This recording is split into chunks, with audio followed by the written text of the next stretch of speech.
Assalamualaikum warahmatullahi wabarakatuh.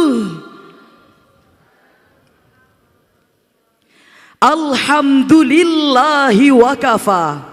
Wassalatu wassalamu ala nabiyil mustafa wa ala alihi ahli sidqi wal wafa. Amma ba'du. Dewan Hakim yang arif dan bijaksana, hadirin yang berkopiah begitu gagahnya dan yang berjilbab begitu anggunnya, mari kita simak bersama-sama. Kita sekarang berada di dunia global, dan salah satu yang menjadi arus perbincangan dunia global adalah eksistensi Gen Z, di mana mereka sudah terbiasa dengan kecanggihan teknologi bahkan sejak masa kanak-kanak. Kondisi seperti itu diperkirakan akan mengantarkan generasi Z menjadi generasi yang mandiri dan mampu berkreasi. Akan tetapi sangat disayangkan karena Gen Z terlalu dinina-bobokkan oleh fasilitas yang tersedia, maka hilanglah kreativitas mereka. Lantas hadirin, strategi apa yang harus diterapkan untuk mendongkrak kreativitas Gen Z sehingga menjadi generasi yang mandiri dan mampu berkreasi? Maka pendampingan terhadap Gen Z sangat diperlukan oleh mereka yang sudah banyak malang melintang di dunia kerja, sehingga semangat untuk bekerja tertularkan kepada generasi Z. Entrepreneurship menjadi solusi yang tepat untuk mengantarkan generasi Z menjadi generasi yang kreatif dan produktif.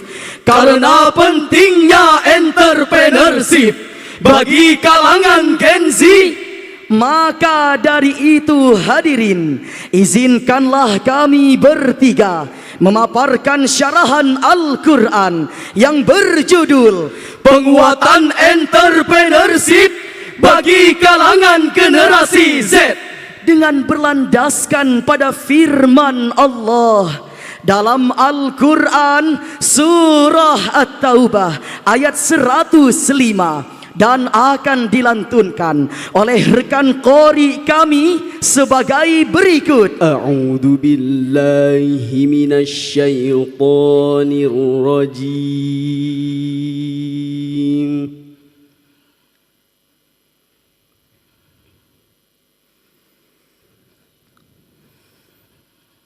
Bismillahirrahmanirrahim.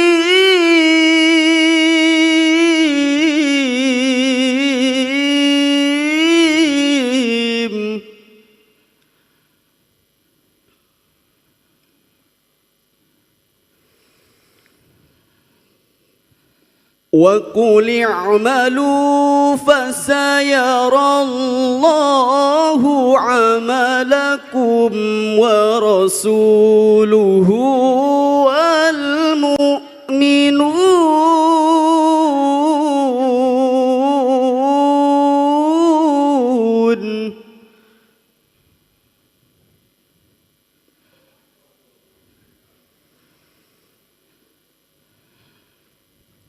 وَسَتُرَدُّونَ إِلَى عَالِمِ الْغَيْبِ وَالشَّهَادَةِ فَيُنَبِّئُكُم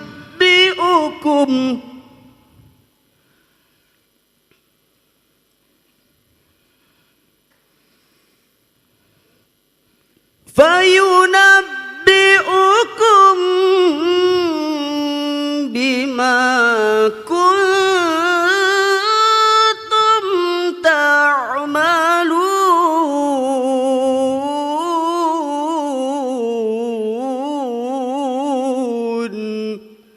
Aku berlindung kepada Allah dari godaan syaitan yang terkutuk dengan menyebut asma Allah yang Maha Pengasih lagi Maha Penyayang. Dan katakanlah, bekerjalah kamu, maka Allah dan Rasul-Nya beserta orang-orang mukmin akan melihat pekerjaanmu itu. Dan kamu akan dikembalikan kepada Allah yang mengetahui akan yang gaib dan yang nyata. Lalu diberitakannya kepadamu apa yang telah kamu kerjakan. Hadirin yang berbahagia, Profesor Dr. Muhammad Quraish Shihab dalam tafsirnya Al-Misbah volume 5 halaman 711 menjelaskan bahwa Allah Subhanahu wa taala menganjurkan manusia untuk melakukan aneka aktivitas lain yang baik, yang bermanfaat untuk diri sendiri, untuk keluarga, untuk masyarakat umum karena Allah semata. Hal tersebut hadirin, menurut Syekh Muhammad Hussein Tobai, sebagaimana dikutip dalam tafsir Al-Misbah, bertujuan mendorong manusia selalu mawas diri dan mengawasi amal-amal mereka, yakni amal baik dan amal buruk. Kemudian Profesor Dr. Wahbah Az-Zuhaili dalam tafsir Al-Munir menjelaskan pula, sesungguhnya segala perbuatan kalian tidak akan luput dari pandangan Allah. Pekerjaan itu adalah dasar kebahagiaan. Dan Allah, Rasul serta orang-orang mukmin akan melihat dan memperhatikan pekerjaan kalian. Dan ini merupakan ancaman bagi orang-orang yang selalu bersikap keras kepala dan enggan untuk bertaubat. Lalu pertanyaannya, bagaimanakah kondisi Gen Z kita saat ini?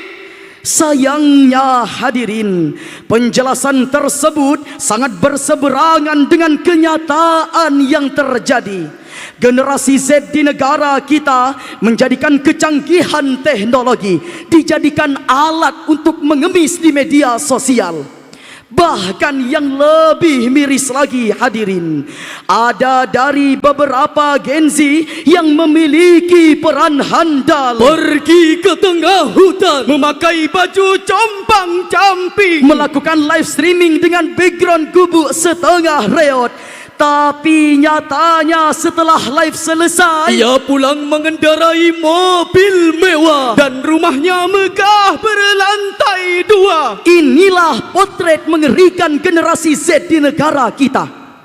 Yang lebih ekstrim lagi hadirin, banyak sekali pelaku pengemis online yang rela menyakiti dirinya sendiri demi sebuah gift rupiah dari para penonton, hingga bergoyang erotis setengah telanjang yang dapat merusak citra nama bangsa. Tak heran Menteri Sosial Ibu Tri Risma hari ini memberikan surat edaran kepada seluruh masyarakat Indonesia. Dalam surat edaran tersebut hadirin, beliau menghimbau kepada gubernur, bupati, wali kota untuk mencegah kegiatan mengemis baik secara offline maupun online di media sosial yang mengeksploitasi para lanjut usia, anak-anak, penyandang disabilitas dan kelompok rentan lainnya. Padahal yang harus dipahami masyarakat juga bahawa media sosial ini juga mampu dijadikan lahan perwirausahaan tanpa harus meminta-minta. Dalam detik.com 19 Desember tahun 2022 dijelaskan bahawa ada beberapa keunggulan berwirausaha secara digital. Yang pertama, lebih mudah dalam proses operasional. Yang kedua, tidak membutuhkan modal yang besar. Yang ketiga, produk yang dijual lebih beragam. Dan yang terakhir ialah sistem otomatis sehingga lebih efisien. Di samping itu hadirin, berdagang juga menjadi suatu kesunahan karena baginda kita Nabi Muhammad sallallahu alaihi wasallam adalah seorang saudagar, kemudian diikuti oleh banyak sahabat yang lainnya. Oleh karena itu hadirin, pentingnya bekerja keras dan membangun kewirausahaan sudah termaktub dalam Al-Quran surah Al-Isra ayat 84 sebagai berikut. Qul kullu ya'malu ala syakilatihi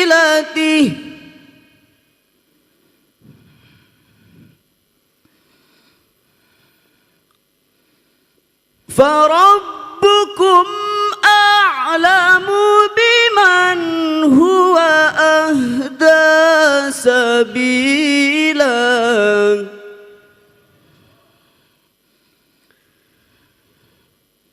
فَرَبُّكُمْ أَعْلَمُ بِمَنْ هُوَ أَهْدَى سَبِيلًا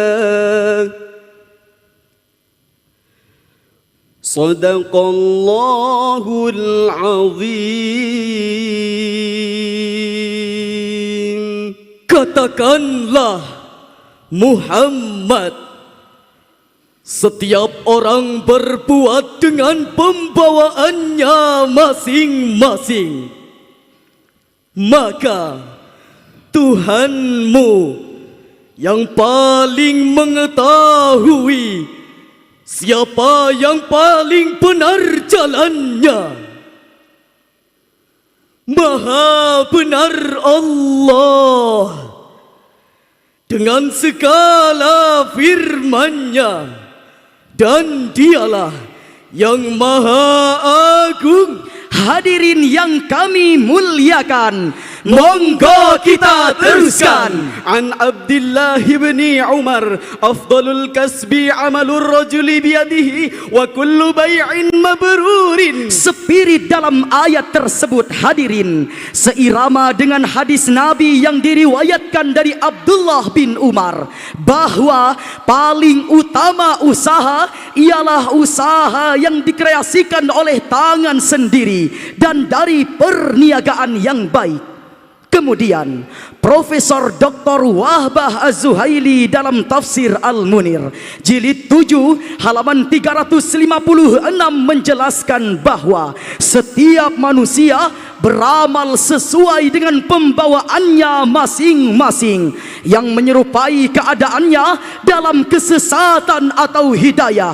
Maka Tuhanmu lebih mengetahui siapa yang paling benar jalannya. Oleh karena itu hadirin, setiap manusia tidak terkecuali generasi Z juga harus dibekali oleh keterampilan yang mampu mengantar dirinya bisa mandiri dan tidak bergantung kepada orang lain. Skill dan keterampilan yang dimiliki oleh seseorang menjadi modal bagi dirinya untuk menjadi bagian dari usaha yang membutuhkan keterampilan tangan darinya. Dengan keterampilan tangan itulah hadirin, kita bisa menunjukkan kepada bangsa ini bahwa inilah kita. Itulah sumbangsih yang dapat kita berikan kepada bangsa ini. Karena warga negara yang baik adalah warga yang mampu mempersembahkan apa yang ada pada dirinya untuk bangsanya, dan bukan apa yang bisa diberikan oleh bangsanya untuk dirinya. Maka hadirin, ada dua langkah yang harus kita lakukan untuk memberikan penguatan entrepreneurship bagi kalangan generasi Z. Pertama, pendampingan melibatkan peran pemerintah dan tokoh masyarakat, terutama terhadap generasi Z kita saat ini, tentang keutamaan entrepreneurship dan menumbuhkan rasa kemandirian. Kedua, kepada seluruh elemen bangsa dan tokoh agama, mari bersama-sama perangi pengemis online. Selain itu, tidak membiasakan masyarakat berpangku tangan mengharap belas kasih orang lain yang dapat merusak citra nama bangsa. Hadirin yang dirahmati Allah, dari uraian penjelasan yang telah kami sampaikan tadi, maka dapat kami tarik kesimpulan bahwa bekerja keras, membangun kewirausahaan dan semacamnya termasuk sesuatu yang sangat penting bagi setiap orang. Ia menjadi begitu penting karena dengannya kita terselamatkan dari meminta-minta, sehingga kita semua menjadi generasi digital yang sehat mental dan berwibawa di mata dunia global. Akhirnya, kunci ingin hidup bahagia, jangan suka meminta-minta. Berusaha dan terus bekerja, insya Allah dapat berkahnya. berusaha dan terus bekerja, insya Allah dapat ridhonya. Demikian syarahan Al-Quran yang dapat kami sampaikan. Lebih dan kurangnya mohon dimaafkan. Dan terima kasih atas segala perhatian. Ilal liqa' ma'assalamah. Wassalamu alaikum warahmatullahi wabarakatuh.